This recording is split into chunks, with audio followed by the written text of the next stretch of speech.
नमस्ते। Bike mechanic training में आपका हार्दिक स्वागत है। आज से मैं नया टॉपिक चालू कर रहा हूँ, bike mechanic training BS6 bike. जितनी भी सारी BS6 बाइक है उसके बारे में आज आपको बताऊंगा। तो जो आजकल नई नई टेक्नोलॉजी बदल रही है, तो इसमें BS6 बाइक आई है, उसमें बहुत सारे इलेक्ट्रिक इक्विपमेंट लगे रहते हैं। उन्हीं की वजह से जो मैकेनिक भाई रहते हैं उनको प्रॉपर तरीके से समझ में नहीं आ जाता है। तो वो इलेक्ट्रिक इक्विपमेंट के बारे में, सेंसर के बारे में, एक्चुएटर के बारे में, ECU के बारे में पूरी जानकारी दूंगा। तो जो BS6 बाइक हैं वो दो टाइप की बाइक आती है BS6 में भी। एक रहता है कार्बोरेटर रिलेटेड, दूसरा रहता है फ्यूल इंजेक्टर रिलेटेड। तो जो बहुत सारी जो बाइक है 150cc से जो नीचे वाली बाइक रहती है उनमें कार्बोरेटर लगा रहता है, और 150 से ऊपर वाली जितनी सारी गाड़ियाँ रहती हैं उनमें फ्यूल इंजेक्टर लगा रहता है। तो दोनों की ट्रेनिंग दूंगा। तो सबसे पहले मैं दूंगा जो कार्बोरेटर वाली BS6 बाइक है उसके बारे में आज आपको पूरी जानकारी दे रहा हूँ। ठीक है, तो ये मेरे पास ट्रेनिंग मैनुअल है पूरे से पूरे इलेक्ट्रिक रिलेटेड कंपोनेंट से रिलेटेड, और इसमें कौन सी किस तरीके से चेक करते हैं तो मैं आज आपको पूरा बारी बारी से समझाऊंगा। ये नया टॉपिक मैं चालू कर रहा हूँ, तो एक के बाद जो एक वीडियो आएंगे वो सब वायरिंग से रिलेटेड आएंगे, इलेक्ट्रिकल इक्विपमेंट से रिलेटेड आएंगे।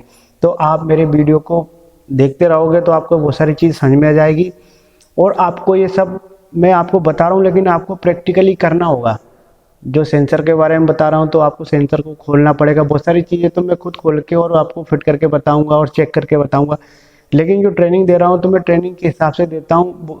बस आपको एक हिंट मिल जाए, जो प्रॉब्लम आ रही है उसको आप समझ सको और उसको निराकरण कर सको। तो आप मैकेनिक हैं तो आपको कुछ चीज़ें, बहुत सारी चीज़ें पता रहती है, लेकिन आप जब भी कुछ कर रहे हो तो आपको जो इलेक्ट्रिक इक्विपमेंट रहते हैं उसके लिए आपको मल्टीमीटर आपको देखना आना चाहिए। मल्टीमीटर आपके पास होना चाहिए और मल्टीमीटर को आपको चलाना चाहिए, तभी आप इन प्रॉब्लम को सॉल्व कर सकते हो। तो मैं शुरुआत करता हूँ। जो बाइक मैकेनिक ट्रेनिंग में मैं आपको शुरुआत करूँ BS6 कार्बोरेटर सिस्टम से रिलेटेड। देखो BS6 जो बाइक रहती है उसके अंदर जो कार्बोरेटर रहते हैं, उसके अंदर जो BS6 बाइक है 3 मेन कंपोनेंट रहते हैं। सबसे पहले रहता है ECU यूनिट, यानी इलेक्ट्रॉनिक्स कंट्रोल यूनिट। दूसरा नंबर के रहते हैं सेंसर। जितने भी सारे सेंसर लगे रहते हैं उन सेंसर का काम रहता है ECU को इनपुट प्रदान करना, यानी ECU को संदेश भेजना। और जितने सारे एक्चुएटर्स लगे रहते हैं वो ECU के द्वारा उन संदेश, ECU तो क्या करती है, मेन यूनिट रहती है सेंटर की। जितने सारे सेंसर रहते हैं वो ECU को सिग्नल देते हैं, ECU इन सिग्नलों को पढ़कर फिर एक्चुएटर को देती हैं। तो कौन कौन से एक्चुएटर रहते हैं, कौन कौन से सेंसर रहते हैं, तो मैं आपको बारी बारी से बता रहा हूँ। सबसे पहले रहता है ECU यूनिट। क्या है? देखो, ECU unit electronics control unit है। ये यूनिट सेंसर से इनपुट लेती है और एक्चुएटर को सेंस देती है। जिस तरह का कंप्यूटर के अंदर हार्ड डिस्क और सॉफ्टवेयर रहता है, उसी समय ECU यूनिट के अंदर भी हार्ड डिस्क और सॉफ्टवेयर रहता है, और ये सॉफ्टवेयर के द्वारा कंट्रोल होती है। तो ये हमारे पास एक सॉफ्टवेयर डिटेक्टिव है, डायग्नोसिस है, इसके द्वारा हम पूरा चेक करते हैं, पता चला देते हैं कौन सा सेंसर है और किस तरीके से वो सही होता है। यदि आपके पास ना भी हो तो आप मल्टीमीटर की सहायता से उन सेंसरों को चेक कर सकते हो। वो किस तरीके से सेंसर को चेक करेंगे मैं आपको बताऊंगा। तो मैं आज आपको पूरे बारी बारी से बताऊं। ECU यूनिट क्या रहती है उसके बारे में बताएं। दूसरा रहता है सेंसर। सेंसर का मेन काम होता है जो ECU को सेंस देना, यानी सिग्नल देना। बहुत सारे सेंसर लगे रहते हैं, जैसे oxygen sensor, engine temperature sensor, crank angle sensor, throttle position sensor. ये सब ECU को सेंस देने का काम करते हैं। अब दूसरा रहता है एक्चुएटर्स। एक्चुएटर्स क्या करते हैं? एक्चुएटर का मेन काम रहता है बाइक के इंजन में गति प्रदान करने के लिए इन एक्चुएटर का उपयोग किया जाता है। बहुत सारे एक्चुएटर रहते हैं, जैसे एयर सोलेनॉइड वाल्व, ऑटो चोक, ST कॉइल, स्पीडोमीटर असेंबली, ये सब एक्चुएटर रहते हैं। अब मैं आपको बारी बारी से आपको बता रहा हूँ अंदर कौन कौन से सेंसर लगे रहते हैं, उन सेंसरों का क्या काम रहता है, तो इसके बारे में आज आपको बताऊंगा। तो जो BS6 वाली जो कार्बोरेटर वाली बाइक रहती है उसके अंदर बहुत सारे सेंसर लगे रहते हैं, उनका क्या काम है। तो जो मैं कार्बोरेटर जो वाली बाइक है उसके बारे में बता रहा हूँ, फ्यूल इंजेक्टर वाली बाइक के बारे में आगे से बताऊँ। तो सबसे पहले रहता है ऑक्सीजन सेंसर। तो जो ऑक्सीजन सेंसर को हम एग्जॉस्ट मैनिफोल्ड के ऊपर लगाते हैं, जो एग्जॉस्ट रहता है ना उसके ऊपर लगाते हैं। अब ऑक्सीजन सेंसर का मेन काम होता है जब एयर और फ्यूल का मिक्सचर इंजन के अंदर जल रहा होता है, उस समय जब जलने के बाद जो गैसेस बाहर निकलती है उसमें ऑक्सीजन का कितना परसेंटेज रहता है, वो परसेंटेज को ऑक्सीजन सेंसर सेंस लेता है और ईसीयू को भेजता है। मान लीजिए ऑक्सीजन का परसेंटेज कम होता है, यदि एयर और फ्यूल का मिक्सचर रिच या ज़्यादा मात्रा में जल रहा होता, जब एयर और फ्यूल का मिक्सचर ज़्यादा मात्रा में जल रहा होता उस समय ऑक्सीजन का लेवल कम होता है, तो यह ऑक्सीजन का परसेंटेज कम होता है। तो पता चल जाता है ऑक्सीजन सेंसर से ऑक्सीजन का लेवल कम हो रहा तो ज़्यादा एयर और फ्यूल का मिक्सचर जल रहा है। मान लीजिए लीन मिक्सचर जल रहा है, एयर और फ्यूल का मिक्सचर कम मात्रा में जल रहा है तो ऑक्सीजन का परसेंटेज ज़्यादा हो जाता है।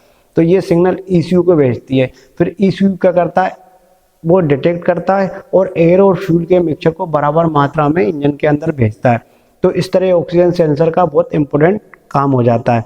दूसरा नंबर का सेंसर रहता है engine temperature sensor. Engine temperature sensor engine head assembly के ऊपर लगा दिया जाता है।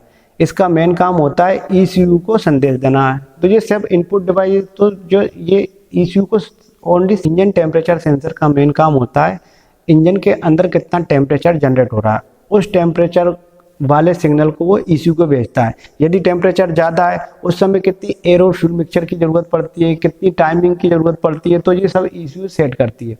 इसलिए इंजन टेम्परेचर सेंसर का बहुत इंपॉर्टेंट रोल रहता है। अब ईसीयू यूनिट क्या करती है, ECU unit in ignition timing को सेट करती है, कार्बोरेटर के अंदर ऑटो चोक को कंट्रोल करती है, जिससे के कारण एवरेज और पिकअप अच्छा हो जाता है। तो ऑक्सीजन सेंसर हो गया, इंजन टेम्परेचर सेंसर हो गया। टीपीएस सेंसर, टीपीएस सेंसर क्या रहता है, थ्रोटल पोजीशन सेंसर रहता है। थ्रोटल पोजीशन सेंसर का मेन काम होता है एयर और फ्यूल के मिक्सचर को बराबर मात्रा में इंजन के अंदर जा रहा है या नहीं जा रहा है। यदि इंजन के अंदर नहीं जा रहा है या ज़्यादा जा रहा है तो ईसी यूनिट इसको कंट्रोल करके बराबर मात्रा में एयर और फ्यूल का मिक्सचर इंजन के अंदर भेजती है। तो थ्रोटल पोजीशन सेंसर से ये पता चल जाता है कितनी मात्रा में एयर और फ्यूल का मिक्सचर जा रहा है। यदि कम मात्रा में जा रहा है, यदि ज़्यादा मात्रा में जा रहा है तो ईसीयू इसको कंट्रोल करके बराबर मात्रा में एयर और फ्यूल का मिक्सचर को इंजन के अंदर भेजती है, जिससे अच्छा से पिकअप मिल सके, अच्छे से माइलेज मिल सके और इसके इंजन का परफॉर्मेंस भी अच्छा होता है। तो ये टीपीएस सेंसर का मेन काम रहता है। अब रहता है क्रैंक एंगल सेंसर। जो क्रैंक एंगल सेंसर रहता है उसका मेन काम होता है इंजन की जो क्रैंक शाफ्ट रहती है उसकी स्पीड को बताता है। जो इंजन रहता है उसकी क्रैंक शाफ्ट की स्पीड को बताता है कि कितनी स्पीड पे क्रैंक शाफ्ट मूव कर रही है। इससे ये सिग्नल सब ईसीयू को भेजता है क्रैंक एंगल सेंसर की इतनी स्पीड पर ये क्रैंक शाफ्ट घूम रही है। उसी के अनुसार ये इग्निशन टाइमिंग सेट करता है कि हमको कब इग्निशन देना है, यानी स्पार्क प्लग को जलाना रहता है। तो इसका बहुत इंपॉर्टेंट रोल रहता है। इससे क्या रहता है, इंजन की स्पीड अच्छी मिलती है, एयर और फ्यूल का मिक्सचर बराबर मात्रा में जलता है और गाड़ी को अच्छा माइलेज मिलता है। तो ये सब सेंसर रहते हैं, oxygen sensor, engine temperature sensor, TPS sensor और क्रैंक एंगल सेंसर, ये सब ईसीयू को इनपुट देते हैं। अब दूसरा रहता है एक्चुएटर। एक्चुएटर क्या करते हैं, जो इंजन की गति रहती है उसको बढ़ाने के लिए एक्चुएटरों का काम किया जाता है। कौन कौन से रहते हैं, एयर सोलेनॉइड वाल्व रहते हैं, दूसरा रहता है ऑटो चोक, तीसरी रहता है एसटी कॉइल और चौथा रहता है स्पीडोमीटर असेंबली। अब क्या रहता है, इन एक्चुएटर का मेन काम होता है किसी भी कार या बाइक के इंजन में गति प्रदान करना। जितने भी एक्चुएटर होते हैं वे ईसीयू यूनिट से आउटपुट प्राप्त करते हैं, उसी के अनुसार वो ईसीयू के अनुसार ही ये सब काम करते हैं। वो किस तरीके से काम करते हैं, कौन कौन से रहते हैं, तो मैंने आपको बताया एयर सोलेनॉइड, ऑटो चोक, एसटी कॉइल, स्पीडोमीटर असेंबली और डायग्नोसिस टूल कंट्रोलर। ये चार चीजें रहती हैं जो ईसीयू से आउटपुट प्राप्त करती है। तो एयर सोलेनॉइड वाल्व का क्या काम रहता है, तो एयर और फ्यूल के रेशियो को कंट्रोल करता है। सोलेनॉइड वाल्व को ईसीयू के द्वारा कंट्रोल करते हैं। सोलेनॉइड वाल्व को कब खोलना होता है और कब बंद करना होता है ये सब ईसीयू ही कंट्रोल करती है। अब कितनी मात्रा में एयर और फ्यूल का मिक्सचर इंजन के अंदर सप्लाई करना है ये सब ईसीयू सोलेनॉइड वाल्व को सेंस देती है और फिर ये उतनी मात्रा में एयर और फ्यूल का मिक्सचर इंजन के अंदर भेजने का काम करता है। दूसरा रहता है ऑटो चोक। ऑटो चोक का उपयोग कांस्टेंट वेलोसिटी कार्बोरेटर के लिए किया जाता है। जब इंजन स्टार्ट होता है उस समय, जब इंजन ठंड का समय रहता है उस समय इंजन को स्टार्ट होने में रिच मिक्सचर की जरूरत पड़ती है। जैसे ही हमने चोक लगा दिया तो एयर की क्वांटिटी कम कर देते हैं और पेट्रोल की क्वांटिटी बढ़ा देते हैं। लेकिन अब अभी जितनी सारी BS6 बाइक आ रही है उनमें ऑटो चेक है, उसमें आप मैन्युअली नहीं लगा सकते हो, ना ही आप कोई मिक्सचर को सेट कर सकते हो, ना RPM को सेट कर सकते हो। ये सब ECU यूनिट चेक करती है, सेट करती है। अब इस समय क्या रहता है, ऑटो चोक का मेन काम रहता है जब ठंड का समय रहता है तो उस समय ज़्यादा रिच मिक्सचर की जरूरत पड़ती है और गाड़ी को चालू करने के लिए उस समय। तीसरा रहता है एसटी कॉइल। एसटी कॉइल को हाई टेंशन कॉइल भी कहते हैं। ये कॉइल लो वोल्टेज को हाई वोल्टेज में कन्वर्ट करती है। इसके ऊपर दो कॉइल रहती है, एक रहती है प्राइमरी कॉइल, दूसरी रहती है सेकेंडरी कॉइल। जो प्राइमरी वाली कॉइल रहती है वो CDI यूनिट और ECU से कनेक्टेड रहती है और दूसरी सेकेंडरी कॉइल रहती है वो स्पार्क प्लग से कनेक्ट होती है।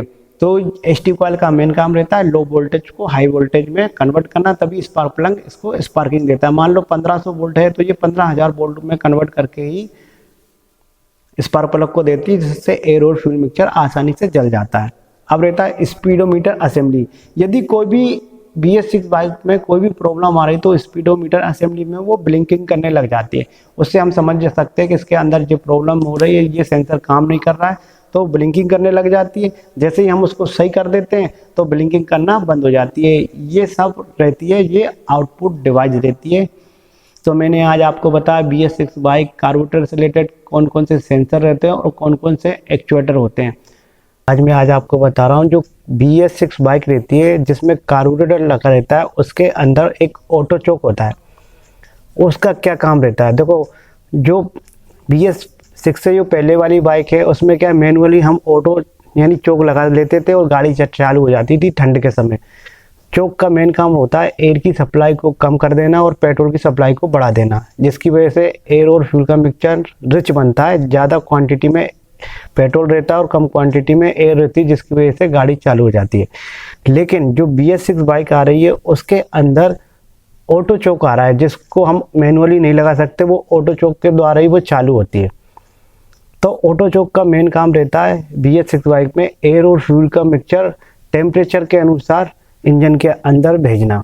जितना कम टेम्परेचर रहता है उतने ज़्यादा एयर और फ्यूल का मिक्सचर रेशियो ज़्यादा तैयार करके रिच भेजा करता है, और जैसे ही टेम्परेचर कम होता है तो एयर और फ्यूल का मिक्सचर वो रेशियो को कम करके इंजन के अंदर भेजाता है। तो ये सारा काम ECU यूनिट ही करती है। अब यदि ऑटो चोक खराब हो जाए तो हम उसको किस तरीके से चेक करेंगे, ये बहुत इंपॉर्टेंट रहता है। तो सबसे पहले कार्बोरेटर के अंदर से ऑटो चोक को निकालेंगे और फिर हम एक मल्टीमीटर लेंगे। मल्टीमीटर के जो एक रेड वायर रहता है, एक ब्लैक वायर रहता है, वो उसका जो वायर रहते हैं उनको कनेक्ट करते हैं। उसमें कौन सा वायर रहता है मैं आपको बताता हूँ। अधिकतर मैं बजाज की गाड़ियों का बता रहा हूँ उसके अंदर कौन सा वायर रहता है। ऑटो चोक को कैसे चेक करते हैं, तो बहुत सारे लोगों के कमेंट आते हैं तो आप किताब में देखकर पढ़ते हैं, तो ये सब मैनुअल है, उसके द्वारा मैं आपको बताता हूँ। यदि मैं आपको गलत बताऊंगा तो आपको प्रॉब्लम आएगी, लेकिन मैं आपको एक्यूरेट बताता हूँ। सबसे पहले मल्टीमीटर को 200 ओम पर सेट करेंगे। जो मल्टीमीटर रहेगा उसको 200 ओम पे हम सेट करेंगे। सेट करने के बाद जो पॉजिटिव वाला वायर रहता है और ये नेगेटिव वाला वायर रहता है उसको पिन 1 में और नेगेटिव वाले वायर को पिन 2 में हम सेट करेंगे। इसके बाद उसका जो रेजिस्टेंस आना चाहिए 13 ओम के लगभग आना चाहिए। तो ये मल्टीमीटर की सहायता से हम बिल्कुल चेक कर सकते हैं, इसमें कोई टेंशन नहीं रहता और बिल्कुल एक्यूरेट आता है। यदि 13 ओम से ज़्यादा तो फिर ये ऑटो चेक वाला जो सेंसर रहता है वो ख़राब हो गया, तो आपको फिर उसको बदलना पड़ेगा। यदि बराबर रेंज में आ रहा है तो कोई प्रॉब्लम नहीं। दूसरी तरीके से हम कैसे करेंगे कि 12 वोल्ट की एक बैटरी लेंगे। बैटरी लेने के बाद उसको जो ऑटो चोक का जो प्लस वाला वायर आता है उसको प्लस वाले में लगाएंगे बैटरी के में, और नेगेटिव वाले को नेगेटिव में लगाएंगे, और थोड़ी देर बाद उसको टच करके देखेंगे। यदि उसका प्लंजर उठ रहा है, कट कट की आवाज़ कर रहा है, तो समझ जाइए ऑटो चोक काम कर रहा है। यदि आवाज़ नहीं कर रहा तो ऑटो चोक खराब हो गई है। तो इस तरीके से हम ऑटो चोक की सहायता से, बैटरी की सहायता से और मल्टीमीटर की सहायता से हम कार्बोरेटर के अंदर जो ऑटो चोक रहता है उसको आसानी से हम चेक कर सकते हैं। यदि खराब हो जाता है ऑटो चोक तो क्या प्रॉब्लम आती है, तो ये बहुत ठंड के समय में बाइक स्टार्ट नहीं होती है, इसलिए ऑटो चोक का यूज किया जाता है। तो गाड़ी स्टार्ट ही नहीं रही, वो स्टार्ट ही नहीं रही, तो उस समय ऑटो चोक काम नहीं कर रहा, उसकी वजह से स्टार्ट नहीं होती। आगे वाले वीडियो में आपको बताऊंगा, यदि ठंड के समय में हमारी बाइक रहती है, वो घर पे रख दी 15 दिन 20 दिन 30 दिन रखी रह गई, इसके बाद वो चालू नहीं हो रही, तो उसका क्या प्रोसीजर रहता है, तो मैं आपको अगले वीडियो में बाइक पर ले जाके बताऊंगा। और वो बिल्कुल सिंपल ट्रिक रहता है और गाड़ी चालू हो जाती है। मैं आज आपको बता रहा हूँ how to check crank angle sensor. तो मैं आपको जो BS6 बाइक है उनकी ट्रेनिंग दे रहा हूँ। जिन बाइकों में कार्बोरेटर लगा रहता है उस बाइकों के बारे में आज आपको जानकारी दे रहा हूं। तो how to check crank angle sensor. Crank angle sensor को किस तरीके से चेक करेंगे BS6 बाइक का, तो मैं आपको पूरी प्रोसीजर बताता हूं। इसके बाद क्रैंक एंगल सेंसर का उपयोग क्रैंक शाफ्ट की घूमने की गति को बताता है। ये कितनी स्पीड से क्रैंक शाफ्ट घूम रही है। क्रैंक शाफ्ट को घूमने का सिग्नल, क्रैंक शाफ्ट जो घूम रही है उसका सिग्नल ये ECU यूनिट को देता है। ECU यूनिट इसको पढ़ता है, फिर ECU unit ignition timing set करता है। जैसे ही उसने टाइमिंग सेट करी, उसी समय एयर और फ्यूल के मिक्सचर को कंट्रोल करता है, एयर और फ्यूल के मिक्सचर को सेट करता है, और बराबर मात्रा में एयर और फ्यूल का मिक्सचर फिर सिलेंडर के अंदर जाता है, इंजन के अंदर जाता है, जिससे अच्छी एवरेज मिलता है, पिकअप अच्छा मिलता है, और गाड़ी माइलेज अच्छा देती है, और उसकी गाड़ी की परफॉर्मेंस अच्छी होती है। यदि क्रैंक एंगल सेंसर खराब हो जाता है तो क्या क्या प्रॉब्लम आ सकती है। सबसे पहला, इंजन का RPM फ्लैक्चुएट होता रहेगा, कम ज़्यादा होता रहेगा। दूसरा नंबर, बाइक मिसफायरिंग करती रहेगी, जो बाइक है वो मिसफायरिंग करेगी। तीसरे नंबर का आता है बाइक का पिकअप बहुत कम हो जाएगा। तो क्रैंक एंगल सेंसर को किस तरीके से सेट करते हैं, तो इसका मैं प्रोसीजर बता रहा हूँ, आप स्लाइड के माध्यम से भी देख सकते हो। मल्टीमीटर को 2000 ओम पर सेट करेंगे। ये मल्टीमीटर, आपको मल्टीमीटर चलाना आना चाहिए। यदि नहीं सीखोगे तो आपको कुछ नहीं आएगा, क्योंकि जितनी सारी गाड़ी आ रही है सब BS6 बाइकों में सेंसर लगे रहते हैं, कोयले लगी रहती है, एक्चुएटर लगे रहते, तो आपको बिना मल्टीमीटर के कुछ नहीं समझ में आएगा। तो आपको मल्टीमीटर चलाना आना चाहिए। सबसे पहले मल्टीमीटर को 2000 ओम पर सेट करेंगे। ये 2000 ओम पर सेट किया मल्टीमीटर को, डिस्प्ले पे आपको दिखेगा। इसके बाद मल्टीमीटर के लाल वायर बार को क्रैंक एंगल सेंसर के लाल और सफेद बार में लगाएंगे। जो लाल वायर है, जो क्रैंक एंगल सेंसर है, उसके लाल और सफेद वाले बार में लगाएंगे। दूसरा ब्लैक वाले बार को येलो और ब्लैक बार में लगाएंगे। इस तरीके से काले और पीले वाले बार में लगे। इसका रेजिस्टेंस आना चाहिए 195 से लेकर 235 ओम के लगभग इसका रेजिस्टेंस आता है। 195 से लेकर 235 ओम के बीच में आना चाहिए, यानी 195 से लेकर 235 ओम के बीच में आना चाहिए। तो क्रैंक एंगल सेंसर को आसानी से आप चेक कर सकते हो। ये चीज़ें कोई आपको बताएगा नहीं, ये मैं आपको बता रहा हूँ। इसके बाद इसी के साथ साथ एक न्यूट्रल स्विच लगा रहता है। न्यूट्रल स्विच का क्या काम रहता है, उसको किस तरीके से चेक करेंगे, मल्टीमीटर को कंटिन्यूटी पे चेक करेंगे। इस तरीके से ये कंटिन्यूटी पे सेट कर दिया। कंटिन्यूटी पे सेट करने के बाद उसके दोनों बार को प्लस और माइनस में लगाएंगे। इस तरीके से उसके अंदर बीप की आवाज़ आने लग जाएगी। इस तरीके से बीप की आवाज़ लग जाएगी तो ये मान लीजिए ये क्रैंक जो न्यूट्रल स्विच सही है। यदि आवाज़ नहीं आ रही तो न्यूट्रल स्विच खराब हो रहा है। इस तरीके से क्रैंक एंगल सेंसर को भी हम चेक कर सकते हैं और न्यूट्रल स्विच को भी हम चेक कर सकते हैं। आज आपको बता रहा हूँ how to check temperature sensor. जितनी सारी BS6 बाइक है जिसमें कार्बोरेटर लगे हुए हैं, जो 150 cc से कम है, जिसके अंदर कार्बोरेटर लगे रहते हैं, उसके अंदर जो टेम्परेचर सेंसर रहता है उसको किस तरीके से चेक करते हैं। यदि खराब हो जाता तो क्या क्या प्रॉब्लम हो जाती है, और इस टेम्परेचर सेंसर का क्या काम रहता है। तो सबसे पहले इंजन टेम्परेचर सेंसर को इंजन के जो हेड असेंबली रहती है वहाँ पर लगा दिया जाता है। इसका मेन काम होता है ECU को सिग्नल देने का काम होता है। इंजन का जो टेम्परेचर कितना हो गया है ये सब ECU को सेंस देता है। उसी के अनुसार ECU unit in temperature sensor को पढ़ती है और फिर उसी के अनुसार इंजन की टाइमिंग सेट करती है। यदि इंजन की टाइमिंग सेट होगी और फिर दूसरा नंबर इंजन के अंदर जो एयर और फ्यूल का मिक्सचर जा रहा है उसकी बराबर मात्रा में सेट करेगी। इससे क्या होगा, इंजन टेम्परेचर की सहायता से गाड़ी को एवरेज अच्छा मिलेगा, पिकअप अच्छा मिलेगा और माइलेज अच्छा मिलेगा। यदि इंजन टेम्परेचर सेंसर खराब हो जाता तो उसमें क्या प्रॉब्लम आ सकती है। सबसे पहली प्रॉब्लम है इंजन की परफॉर्मेंस खराब हो जाएगी, इंजन सही से काम नहीं करेगा। दूसरा रहेगा इंजन का RPM कम हो जाएगा, जिसकी वजह से गाड़ी स्टार्टिंग प्रॉब्लम करेगी। यदि इंजन टेम्परेचर सेंसर को किस तरीके से चेक करते हैं तो मैं आपको बता रहा हूँ। सबसे पहले मल्टीमीटर को 220 ओम पर सेट करते हैं। इसके बाद लाल वाले वायर को पिन 1 में लगाएंगे और काली वाली वायर को पिन 2 में लगाएंगे। इसके बाद देखेंगे इंजन का टेम्परेचर कितना है।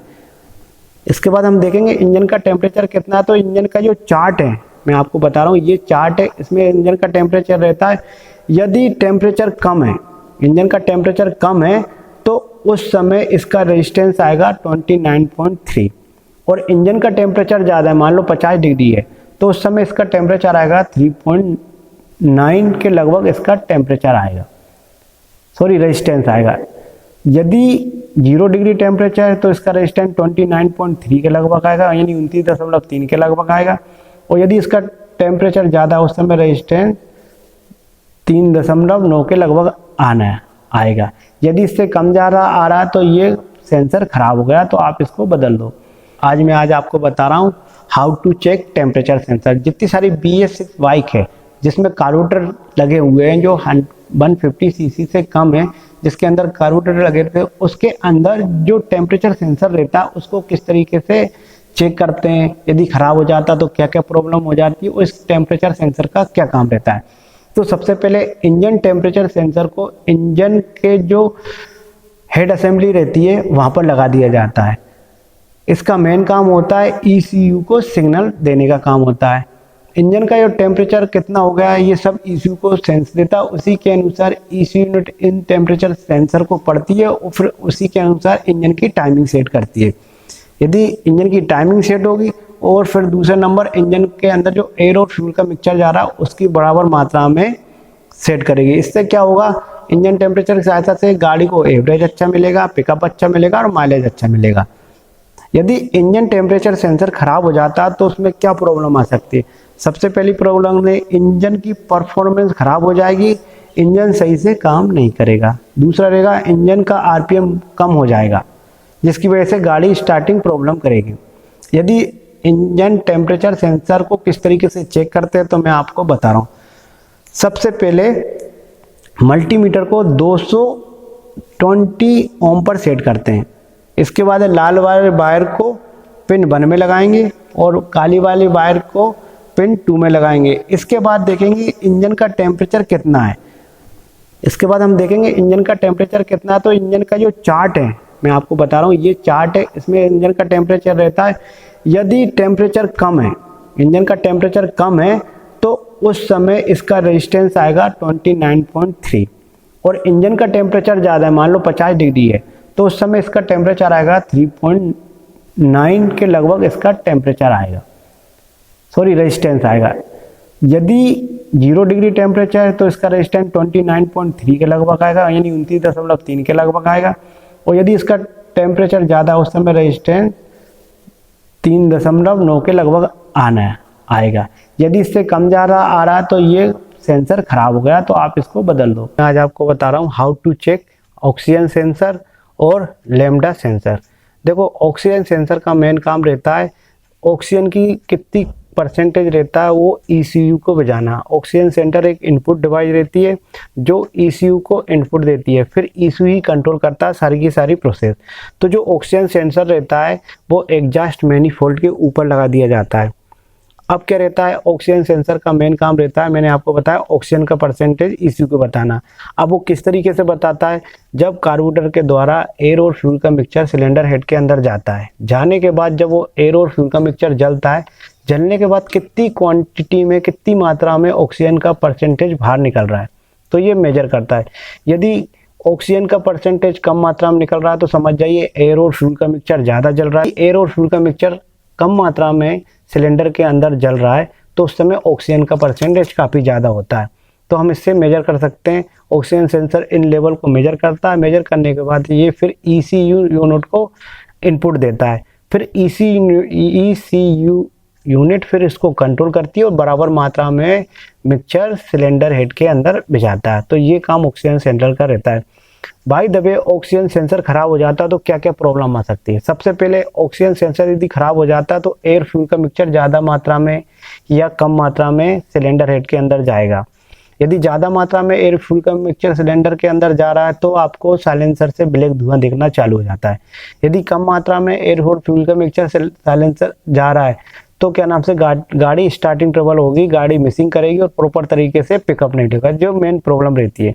अब हमको क्या करना है, ये मल्टीमीटर रहता है, मल्टीमीटर को 200 ओम पर सेट करना है। ये मल्टीमीटर को 200 ओम पर सेट करेंगे।